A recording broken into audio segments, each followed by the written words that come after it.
नमस्कार साथीहरू, म राजु पौडेल, स्टक इन्भेस्टर तथा फाइनेन्शियल एडभाइजर। शेयर बजारसँग सम्बन्धित विभिन्न ज्ञानहरू भिडियोहरू मार्फत बाँड्ने क्रममा आज मैले नेप्सेको सर्ट टर्म टेक्निकल एनालाइसिस र विभिन्न सेक्टरहरूको सर्ट टर्म टेक्निकल एनालाइसिस लिएर तपाईहरु समक्ष प्रस्तुत भएको छु।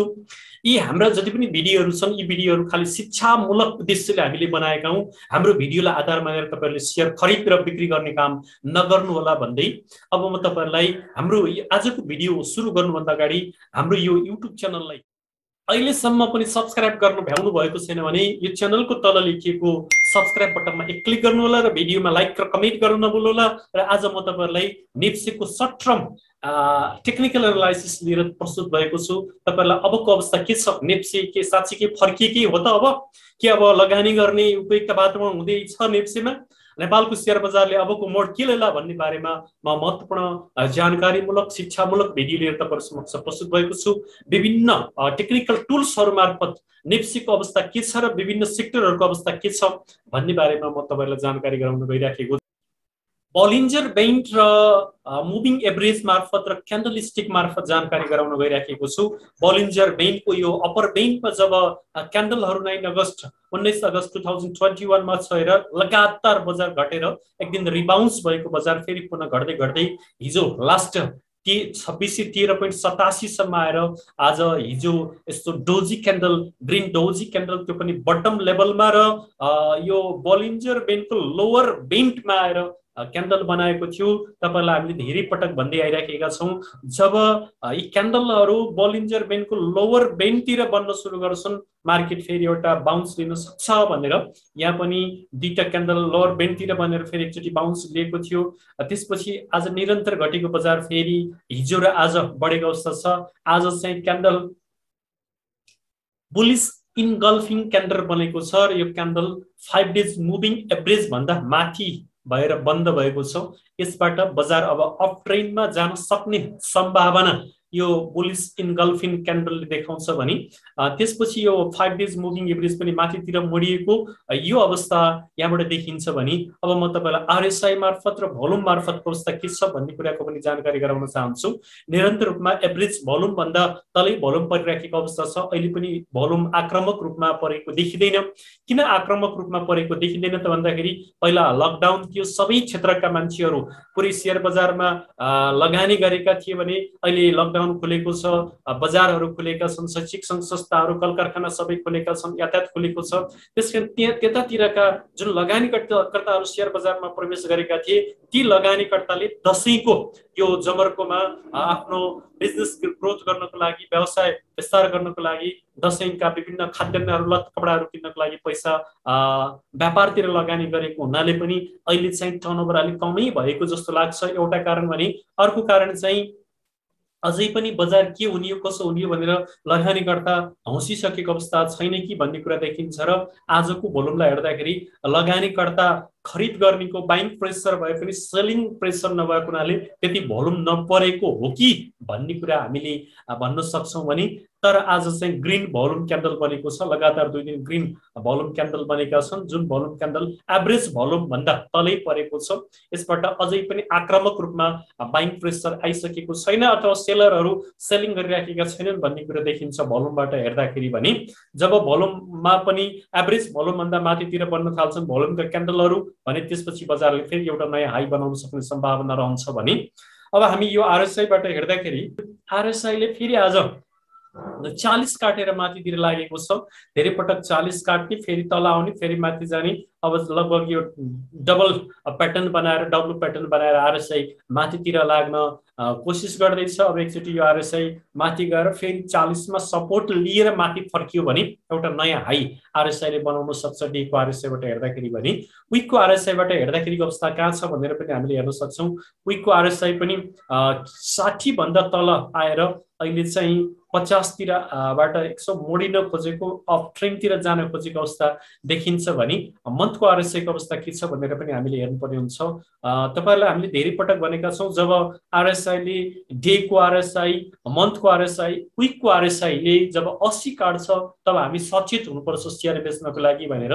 यसले पनि 80 भन्दा अलि माथि गएर अहिले निरन्तर रूपमा घटिराखेको छ। अब यो मन्थको आरएसआई फर्किनको लागि त 2-4 दिन बजार निरन्तर बढेको हुनुपर्ने हुन्छ। मन्थको आरएसआई अहिले पनि तलैतिर छ, कहाँनिर छ भन्दाखेरि 72 तिर छ। यसबाट मन्थको आरएसआई घुम्नको लागि केही समय लाग्छ। आरएसआई को टुल्सबाट हेर्दाखेरि पनि बजार फर्केको हो कि भन्ने देखाउँछ। डे र विकको आरएसआईले हेर्दाखेरि यता क्यान्डल पनि एकदमै बुलिश इन्गल्फिङ क्यान्डल बनेको छ। यी छ हरेक इन्डिकेटरहरूबाट बजार अब फर्केको जस्तो देखिन्छ भने एमएसिडी बाट हेर्दाखेरि एमएसिडी का जुन यी स्ट्रेन्थ बारहरू भोल्युम बारहरू यी छोटिँदै गएका थिए, फेरि लामो बनेर आज छोटिएको छ र एमएसिडी को यो 12 डेज जुन मुभिङ एभरेज छ यो मुभिङ एभरेज पनि यहाँबाट टर्न भएको अवस्था छ। हुन त अस्ति पनि टर्न भएर फेरि तल झरेको थियो, आज पनि टर्न भएको अवस्था छ। जबसम्म यो 12 डेज मुभिङ एभरेजले 26 डेज को यो जुन ट्रेन लाइन छ यो ट्रेन लाइनलाई नकाटेसम्म हामी बजार माथि जान सक्छ कि सक्दैन भन्ने कुरामा अन्यल हुन सक्छौं। जब यहाँबाट काट्छ त्यो काटिसकेपछि फेरि तल आउनलाई धेरै टाइम लाग्छ, तल काटेर जानलाई। एमएसिडी को अवस्था यस्तो छ भने अब एडीएक्स र डीएमआई बाट हेर्दाखेरि अहिले पनि यो एडीएक्स को जुन ट्रेन लाइन हो यो ट्रेन लाइन घुमेर तल आएर यो ग्रीन प्लस लाइन सँग डीएमआई प्लस लाइन सँग सँगसँगै जाँदैन तबसम्म हामी बजार अफ ट्रेनमा छैन भन्ने बुझ्नुपर्ने हुन्छ। एडीएक्स डीएमआई बाट हेर्दाखेरि डाउन ट्रेनमै छ भन्ने बुझ्नुपर्छ। तर पोजिटिभ कुरा के छ भन्दाखेरि डीएमआई माइनस लाइन आज तलतिर झुकेको छ भने डीएमआई जुन ग्रीन लाइन फर्स्ट लाइन छ यो माथितिर झुकेको छ।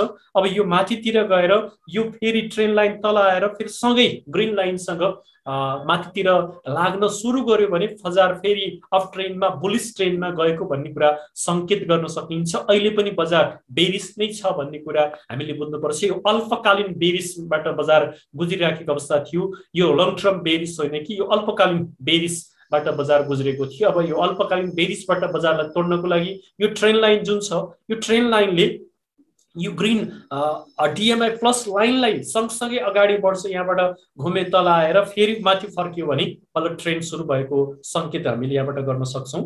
यसरी विभिन्न इन्डिकेटरहरूबाट हेर्दाखेरि शेयर बजार फर्कन लागेको अवस्था देखिन्छ।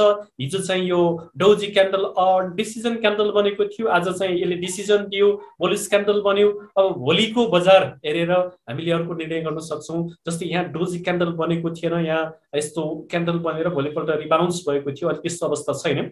अहिलेको अवस्था कस्तो छ भन्दाखेरि यति बेलाको जस्तो अवस्था छ। यहाँ डोजी क्यान्डल बनेको थियो, त्यसपछि फेरि बुलिश क्यान्डल, फेरि एक दिन चाहिँ रेड क्यान्डल, त्यसपछि बजार अफ ट्रेनमा गएर एउटा नयाँ हाई बनाएको थियो जुन हाई 3227.11 सम्म पुगेको थियो। यसरी अब पनि त्यस्तै हाई बनाउन सक्ने अवस्था भोलिको बजारले निर्धारण गर्नेछ भन्ने मलाई लाग्दछ। यसरी हेर्दाखेरि नेप्सेको अवस्था यस्तो छ भने अब हामीले यसलाई चाहिँ फिबोनाचीबाट हेर्दाखेरि अब बजार एउटा बटम लगाएर माथि फर्किसकेको अवस्था छ।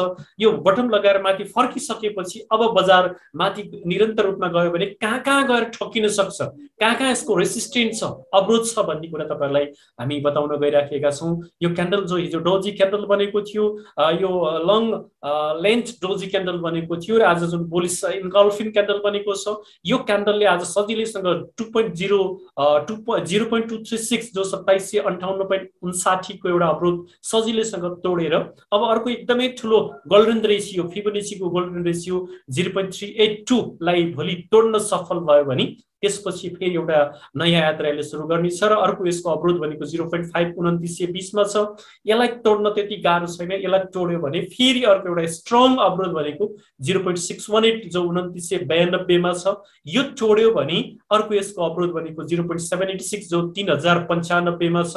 त्यसपछि यसको अहिलेसम्मको हाई जो 1 मा छ 3227.11 यो हाईलाई तोड्न सफल भयो भने नेप्सेले फेरि अर्को एउटा नयाँ हाई बनाएर अगाडि बढ्न सक्छ भन्ने कुरा हामीले यो टुल्सबाट भन्न सक्छौं। भने त्यहाँबाट पनि अगाडि पहिलाको हाईलाई तोडेर नेप्सीको इन्डेक्स अगाडि लाग्यो भने फेरि अर्को एउटा हाई जो 1.618 को सर्ट टर्मको 1.618 को 3606.9 यसको चाहिँ स्ट्रङ अवरोध हुन सक्छ। तर अहिले हामी यहाँको आकलन नगरौँ, अहिले धेरै अवरोधहरू यसले तोड्नुपर्ने छ। गोल्डन रेसियोहरू तोड्नुपर्ने छ। भोलि 0.382 यसले तोड्नुपर्ने हुन्छ, त्यसपछि 0.5 तोड्नुपर्ने हुन्छ, त्यसपछि एकदमै स्ट्रङ गोल्डन रेसियो 0.618 तोड्नुपर्ने हुन्छ, त्यसपछि पुरानो हाई तोडेपछि मात्रै यो हामीले कल्पना गर्न सक्छौँ। अहिले तुरन्त यो कल्पना गर्न सकिँदैन। यसरी फिबोनाचीको सपोर्ट होइन रेसिस्टेन्टबाट हेर्दाखेरिको अवस्था यस्तो छ भने अब हामीले सेक्टर वाइजबाट हेर्दाखेरिको अवस्था के छ भनेर तपाईँलाई जानकारी गराउन चाहन्छु। जस्तै ब्याङ्किङ सेक्टरको अवस्था के छ, बैंक कतातिर छन्। बैंकले पनि आज 40 काटेर अगाडि बढेको देखिन्छ आरएसआई हेर्दाखेरि भने बैंकिङ सेक्टरमा पनि आज बुलिस इनगल्फिङ क्यान्डल बनेको छ भने यतातिर भोल्युम पनि आज ग्रीन क्यान्डलको भोल्युम परेको छ। हरेक उसबाट हेर्दाखेरि ब्याङ्किङ सेक्टर पनि माथि नै बढेको जस्तो देखिन्छ। यो एमएससिडी पनि यता फर्केको जस्तो देखिन्छ। ब्याङ्किङ सेक्टरले पनि आज पोजिटिभ सन्देश दिएको छ भने डेभलपमेन्ट सेक्टरको अवस्था के छ भनेर पनि हामीले हेर्नुपर्ने हुन्छ। डेभलपमेन्ट ब्याङ्क 40 मा सपोर्ट लिएर अगाडि बढेको छ। त्यसरी राम्रो सपोर्ट लियो 40 मा, 40 भन्दा थोरै त 38 तिर आएर अब यो चाहिँ एकचोटि यहाँसम्म पुग्न सजिलैसँग सक्ने अवस्था देखियो। न त पहिला पनि यहाँतिर गएर फर्केको छ। यो अब गएर ठोकिने भनेको 60 मा हो। 60 तोड्यो भने फेरि अर्को एउटा नयाँ हाई यसले बनाउन सक्छ। यसमा पनि आज बुलिस क्यान्डल बनेको छ, हिजो डोजी क्यान्डल बनेको थियो र यता एमएसिडी पनि फर्कन सुरु गरेको छ। यता चाहिँ यो जुन जिएमआई प्लस ग्रीन लाइन पनि माथितिर जान थालेको छ। यसरी सँगसँगै माथितिर जान लागेको जस्तो देखिन्छ। यसरी डेभलपमेन्ट ब्याङ्किङ सेक्टरको पनि राम्रो छ। त्यसपछि माइक्रो फाइनेन्सको अवस्था के छ भनेर हामीले हेर्नुपर्ने हुन्छ।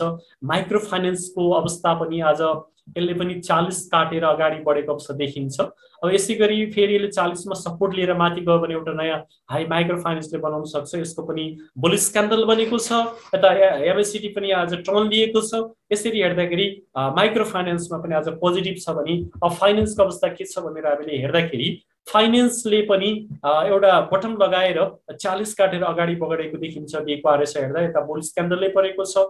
भोल्युम पनि आज positive volume green volume candle बनेको छ। एमएससिडी पनि अलिकति युटर्न हुन थालेको छ र डिएमआई एडिएक्स पनि रेड तल ग्रीन माथि उठ्न थालेको अवस्था देखिन्छ भने हाइड्रो पावर सेक्टरको अवस्था के छ भनेर हामीले हेर्नुपर्ने हुन्छ। हाइड्रो पावरले पनि आज 40 काटेर अगाडि बढेको अवस्था देखिन्छ। डीमा हेर्दाखेरि भने यता चाहिँ बुलिस क्यान्डलले बनेको छ। भोल्युम पनि पोजिटिभ परेको छ, ग्रीन भोल्युम परेको छ भने यता चाहिँ एमएससिडी अझै पनि युटर्न हुने अवस्थामा पुग्दै छ। यता भने यो डिएमआई प्लस माथितिर उठेको अवस्था देखिन्छ भने अर्को म्यानुफ्याक्चरिङ एन्ड प्रोडक्सन सेक्टरको अवस्था पनि आज यसले 40 मै सपोर्ट लिएर यति राम्रो सपोर्ट लिएर माथि फर्केको अवस्था छ। अब यसको नयाँ हाई यो 60 काटेर गयो भने यसले पनि आज लगभग बुलिस क्यान्डलै बनाएको छ। यता भोल्युम पनि ग्रीन भोल्युम परेको छ। हरेक इन्डिकेटरबाट यो पनि पोजिटिभमा देखिन्छ भने अर्को चाहिँ अदर सेक्टरको अवस्था के छ भनेर पनि हामीले हेर्नुपर्ने हुन्छ। अदर सेक्टरको अवस्था पनि अदर सेक्टर चाहिँ अझै पनि तल छ। यसले 40 काट्न सकिरहेको छैन। यो त म्याक्सिमम तल आएको थियो, 16 मै आएको, एकदमै बेरिसमै गएको अवस्था थियो। आज यसले चाहिँ 36 पुगेको छ। यो 27 सम्म आएर अहिले 40 काटेर अगाडि बढ्नु पर्ने अवस्था छ। सबैभन्दा बेरिसमा र कमजोर अवस्थामा रहेको अहिले अदर सेक्टर छ। तर आज यसको क्यान्डल ग्रीन क्यान्डल लगभग स्पिनिङ टप जस्तो भोल्युम के अरे यो बुलिस क्यान्डल जस्तै क्यान्डल बनेको छ। यसबाट पनि यो पोजिटिभमा छ भन्ने कुरा हामीले हेर्न सक्छौँ। यसरी हरेक सेक्टरहरू आज पोजिटिभमा छन्। सबैले बुलिस क्यान्डल बनाएका छन्। सबैको आरएसआई 40 काटेको छ। यसबाट अब बजारको दिशा निर्देशन के हुन्छ भन्ने कुरा भोलिको बजार हेरेर पनि हामीले गर्न सक्छौँ। अब बजार धेरै तल आइसकेको, बटम लगाइसकेको हुनाले अब धेरै माथि तल जाने सम्भावना न्यून देखिन्छ। यो टेक्निकल टुल्सबाट हेर्दाखेरि भने अब 2500 को जुन हल्ला थियो लगभग 2500 लाई पनि छोएर बजार माथितिर फर्केको हुनाले अब एउटा बटम लगाइसकेको हुनाले अब बजारले एउटा नयाँ हाई बनाउन सक्छ भन्ने कुरा हामीले यी क्यान्डलहरूबाट हरेक इन्डिकेटर टुल्सहरूबाट बताउन सक्छौँ भने यता आज यो हेर्दाखेरि सबै सेक्टर आज पोजिटिभ छन्। सबै सेक्टरको आज कुनै पनि सेक्टर रेट छैन। यसरी समग्र रूपमा बजारको अवस्था एकदमै राम्रो देखिएको छ। आगामी दिनमा बजारले नयाँ एउटा हाई गति लिएर अगाडि बढ्नेछ। लगानी गर्दा धेरै आत्तिएर प्यानिक सेल अब आउने छैन भन्ने सबै पक्षतिरबाट न्युज पनि पोजिटिभ आइराखेका छन्। आशा गरौँ अब नेप्सीले एउटा नयाँ हाई छिटै नै तय गर्नेछ भन्ने कुराको जानकारी गराउँदै आजको यो सर्ट टर्म टेक्निकल एनालाइसिस लिएर तपाईँहरू समक्ष प्रस्तुत भएको थिएँ। यो भिडियो हेरिसकेपछि हाम्रो भिडियोमा लाइक र कमेन्ट गर्नुहोला, पोजिटिभ फिडब्याक दिनुहोला र भिडियोलाई सेयर गर्नुहोला भन्दै आजलाई म बिदा हुन चाहन्छु। हस्त नमस्कार, फेरि अर्को भिडियोमा भेटौँला।